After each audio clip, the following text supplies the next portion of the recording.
My name is Adriana Fields, and I'm the Program Director for the Phone School of Dental Hygiene. The main prerequisites that we're looking for anyone coming into the clinical program is going to be their English, intermediate math, microbiology, chemistry, anatomy, and physiology 1 and 2. My name is Tiara Dutra. I am a second-year student here at UB. I didn't realize how important, anatomy and physiology was. Dental hygiene goes beyond than just the mouth.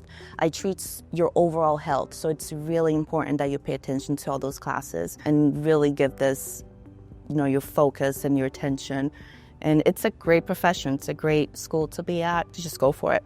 Year 2 hopefully is entrance into the clinical program. That's where they're assigned to us, and they'll have a faculty advisor here within the program. And then everything really starts to build. So everyone moves as a cohort. We accept up to 50, so that would be a combination of pre-dental hygiene students and transfers. And they move as a cohort, so you do have to pass every course successfully with a C or better and maintain a 2.7 GPA to continue moving through the program. My name is Mary Sortino. I'm a second-year student here at the Phone School of Dental Hygiene. One thing that's unique about UB is the amount of clinical hours you get. We spend so much time in clinic between our clinic or on outside rotation. I do feel really prepared because I feel like I've been pushed to work really hard. That forces you to be prepared to get a patient done within an hour, come across all those different scenarios and handle them well. Every semester has a clinical practice course, which is your clinic and theory. And then you'll take radiology, oral anatomy, your dental materials courses, local anesthesia, all of that.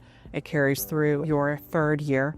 At that point, you would be eligible for your associates and applying for licensure. So you can start working at that point as a dental hygienist. Probably about another year for a bachelor's degree.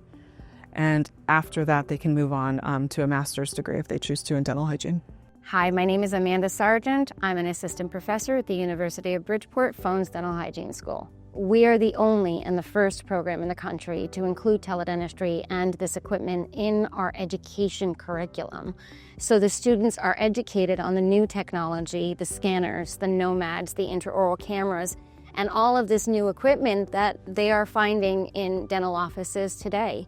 Most of them, when they come back for their internships with us, they will tell me, thank God, you showed us how to use that. I do that 12 times a day, or now I'm much better at that. But I knew, and that made me more marketable as a hygienist when I got out there, because we have this equipment that is found in every office that's out there. So it makes them more comfortable with utilizing when they get out there.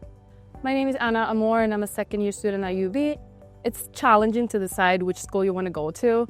I've been a dental assistant for 5 years, and so I had the opportunity to share with different hygienists that I've worked with and ask them about their experience when they were going to school.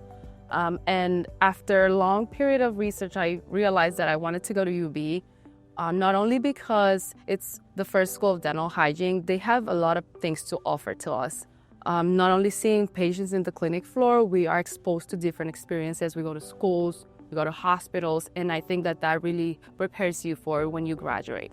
The diversity in clinical experiences that we are able to offer our students. Students go to community healthcare centers. They also go to Norwalk Hospital, where they have the opportunity sometimes to see dental care being provided in an OR setting.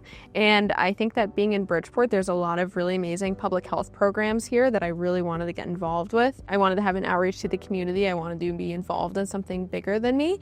And Phone School has given me the opportunity really to get involved into those programs and get involved in public health and make those connections. Dental hygiene started mainly as public health, and that for a long time was the center of that wheel. Where everything connected into it. That is still very much a pathway. You can work in a number of public health settings, including prisons or Native American reservations, areas that are more remote where teledentistry is really useful. You can also work in a research setting. You can be an entrepreneur, or you can be an administrator in a health center. So they start with their associates in terms of being entry-level clinicians, but where they choose to go with their bachelor's and their master's degrees will really help guide that decision.